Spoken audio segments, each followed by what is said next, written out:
निजीकरण को लेकर राष्ट्रीयकृत बैंकों के कर्मचारी 2 दिवसीय हड़ताल पर हैं। इसकी वजह से बैंकिंग सेवाएं ठप हैं। इसी क्रम में 16 मार्च को हड़ताल के दूसरे दिन मकबूल आलम रोड पर बैंक कर्मचारियों के विरोध प्रदर्शन में शामिल हो इसका समर्थन किए पूर्व विधायक अजय राय, जिला व महानगर अध्यक्ष द्वय राजेश्वर पटेल व राघवेंद्र चौबे तथा अन्य कांग्रेस जन भी इस अवसर पर उपस्थित रहे। हड़ताल के मुद्दे हैं बैंकों के निजीकरण वापस हों, जनता के बचत को सुरक्षित रखा जाए और जन विरोधी बैंकिंग सुधार पर रोक लगनी चाहिए। इसके अलावा सार्वजनिक क्षेत्र के बैंक को बचाया जाना चाहिए। इन मुद्दों पर बैंक कर्मचारियों का प्रदर्शन जारी है।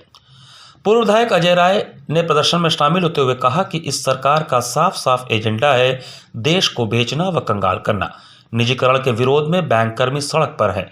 हम सबको मिलकर कंधे से कंधा मिलाकर बैंक कर्मचारियों की लड़ाई लड़नी है, क्योंकि यह लड़ाई पूंजीवाद के खिलाफ है और देश के प्रधानमंत्री देश को बेचने पर आतुर हो गए हैं और चंद उद्योगपतियों को मालामाल करने के लिए देश के प्रधानमंत्री संकल्पबद्ध है। लगातार सरकारी संस्थानों को बेचा जा रहा है। आज हर वर्ग अपने हक अधिकार की लड़ाई के लिए इस तानाशाह सरकार से संघर्ष कर रहा है और यह गूंगी बहरी निकम्मी सरकार मौन है। यह लड़ाई सिर्फ बैंक कर्मियों की नहीं बल्कि समुचित जनमानस की लड़ाई है। उन्होंने कहा कि कभी इंदिरा गांधी ने बैंक का राष्ट्रीयकरण करके आम आदमी का बैंकिंग से परिचय व संबंध स्थापित किया था, परंतु आज का दौर भयावह है। बैंकिंग के क्षेत्र को सरकारी माध्यम से बढ़ावा देने के बजाय निजीकरण किया जा रहा है। यह सरकार कारपोरेट साहूकारी के नए शोषणकारी युग का द्वार खोल रही है। बैंक कर्मचारियों के साथ पूरी कांग्रेस पार्टी खड़ी है। हम सब निजीकरण का पुरजोर विरोध करते हैं। इस अवसर पर पूर्व मंत्री अजय राय, जिला व महानगर अध्यक्ष राजेश्वर पटेल, राघवेंद्र चौबे, आशुतोष कश्यप, मनीष मोरोलिया, राजीव राम आदि लोग उपस्थित थे। देखिए, ये सरकार की हटवादिता है। इसी तरीके से किसानों के साथ सरकार काम कर रही है, इसी तरीके से आम लोगों के साथ काम कर रही है और जो बैंक कर्मचारी जो दिन रात मेहनत करके जनता की सेवा कर रहे हैं, देश की सेवा कर रहे हैं, इनको प्राइवेटाइज हाथ में बेचना, इनको प्राइवेट निजीकरण करना, ये निश्चित तौर से गलत है और सरकार को झुकना ही पड़ेगा। सरकार नहीं झुकेगी तो हम सब लोग, पूरी कांग्रेस पार्टी आज इनके साथ खड़ी है और झुकाकर ही मानेंगे हम लोग। लेकिन आप कह रहे हैं कि सरकार को झुकना पड़ेगा, लेकिन किसान आंदोलन 100 दिन से ज्यादा चल रहा है, लेकिन सरकार उस पर भी नहीं झुक रही है, तो ये 2 दिन में कहीं झुकेगी? अभी आप देखते रहिए, अभी क्या क्या होता है देखते रहिए। किसान वो लोग हैं जो बीज बोते हैं और महीनों इंतजार करते हैं उस फसल का। किसान वो लोग हैं जो गर्मी को भी झेलते हैं, बरसात को भी झेलते हैं और जब कोहरा पड़ता है, ठंडक पड़ती है, हम घरों में रजाई में बैठे रहते हैं, किसान खेत में रहता है। तो किसान इस सरकार को झुका कर मानेगा, बैंक कर्मचारी झुका कर मानेंगे। आपकी तरफ से किस तरह का स्टेप लिया जाएगा बैंक कर्मचारी? हम लोग जिस तरीके से बैंक के लोग हमारा सहयोग समर्थन चाहेंगे, हमारा उनके साथ उस प्रकार से सहयोग समर्थन रहेगा।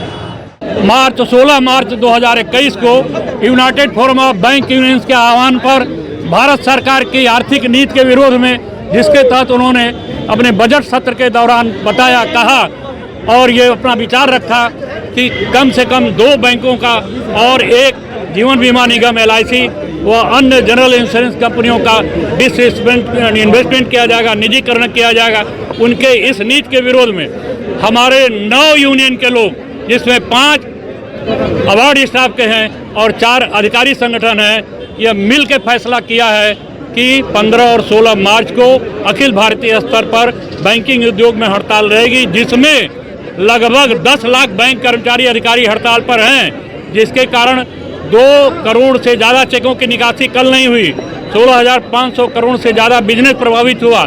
इसके अलावा RTGS, NEFT, ट्रेजरी बिजनेस सब प्रभावित हुए हैं। और यदि अब भी भारत सरकार United forum of bank unions के आह्वान पर की गई इस हड़ताल से नहीं मानती है तो आगे United forum of bank unions indefinite strike की कॉल देगी। जिस तरह से गवर्नमेंट ने स्टेप लिया है, 2 दिन की आपकी स्ट्राइक को उन्होंने अगर पहले ही समझा होता और बाद से आपकी चीज़ों को हल किया होता तो ये स्ट्राइक ही न होती। लेकिन क्या सरकार, लगता है कि सरकार मानेगी, सरकार आपकी बात को मानेगी?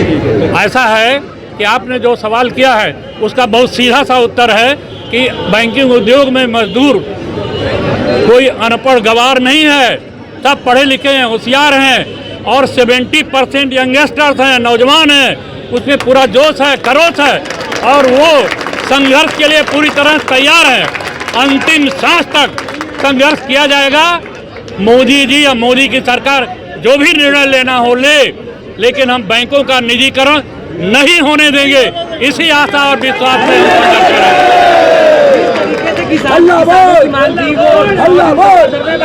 देखिए, किसानों की जहां तक मांग है, हमारा United forum of bank unions किसानों की मांगों का भी समर्थन करता है।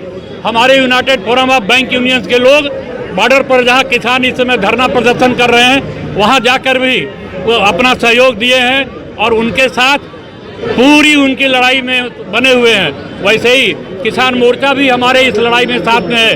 आम जनता को भी बाध्य होकर हमारी लड़ाई में साथ देना पड़ेगा, क्योंकि बैंकों का प्राइवेटाइजेशन होने के बाद, निजी घरानों में जाने के बाद आम जनता को कोई सहूलियत नहीं मिलेगी। किसी तरह की कोई ऋण नहीं मिलेगा किसानों को। बैंक में, सेविंग बैंक में मिनिमम 5,000 बैलेंस करना पड़ेगा, रखना पड़ेगा। नहीं रखेंगे तो 50 से 100 रुपया महीना कट जाएगा। कोई आम सुविधा जो आज राष्ट्रीयकृत बैंक, पब्लिक सेक्टर के बैंक आम जनता को दे रहे हो, कुछ भी नहीं मिलने पाएगा। स्ट्राइक के पहले आपका कोई डेलीगेशन इस डायलॉग करने के लिए सेंट्रल से मिलना, सेंट्रल की किसी बिल्कुल मिला था, 4 तारीख को मिला था। भारत सरकार का जो केंद्रीय श्रमिक लेबर कमिश्नर जो हैं, उनके यहाँ बातचीत हुई थी 4 तारीख को। तो 4 तारीख को मिनिस्ट्री ऑफ फाइनेंस और मिनिस्ट्री ऑफ कॉमर्स के जो प्रतिनिधि आए थे, उन लोगों ने कहा कि हम लोग जरा भारत सरकार के जो नुमाइंदे हैं उनसे बात कर लें, जिम्मेदार अधिकारी हैं उनसे बात कर लेंगे, तो फिर आपके सामने आकर के उनकी बात बताएंगे। 9 तारीख को आए और 9 तारीख के आने के बाद उन्होंने कहा कि अभी उनसे मुलाकात नहीं हुई है, मुलाकात करके फिर हम आगे बताएंगे। 10 तारीख को फिर बातचीत हुई सेंट्रल लेबर कमिश्नर के सामने, जिसमें उनके सारे प्रतिनिधि मिनिस्ट्री ऑफ फाइनेंस के भी आए थे, नीति आयोग के भी आए थे, मिनिस्ट्री ऑफ कॉमर्स के भी आए थे और हमारे 9 घटक के लोग थे। लेकिन वो वार्ता में उन्होंने वही बात दोहराया कि सरकार अपने निर्णय के अनुसार काम करेगी। हम लोगों ने भी कह दिया कि हम भी अपने निर्णय के अनुसार ही काम करेंगे, संघर्ष करेंगे, लड़ेंगे और इस लड़ाई को जीतेंगे। के माध्यम से मैं देश की आम जनता को बताना चाहता हूं कि बैंकिंग उद्योग में यदि 7 दिन की हड़ताल हो जाए तो ये गारंटी समझिए कि भारत सरकार ऊपर से नीचे जमीन में दब जाएगी।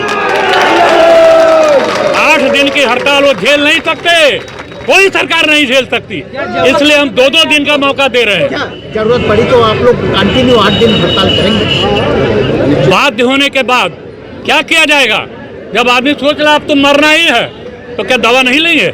मरना है, सोच रहे ऐसे मर जाएं? तो हर हालत में हमारे सामने एक ही लक्ष्य है, लड़ो लड़ो लड़ो, जीतो जीतो जीतो।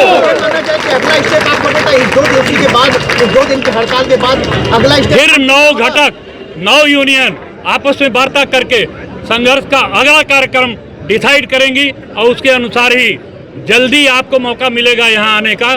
इसी आश्वासन के साथ मैं आपको दोहरा रहा हूँ कि बैंकिंग उद्योग में 8 दिन 7 दिन की हड़ताल असंभव है और हो गई तो भारत सरकार रसातल में चली जाएगी, नोट कर लीजिए। अगर सारी चीजें आप लोग के अनुसार नहीं हुई तो 2022 में आप लोगों का क्या स्टेप होगा? 2022 तक कहाँ जा रहे हैं? अभी 2021 है, इसी को देख लीजिए, आगे देखा जाएगा।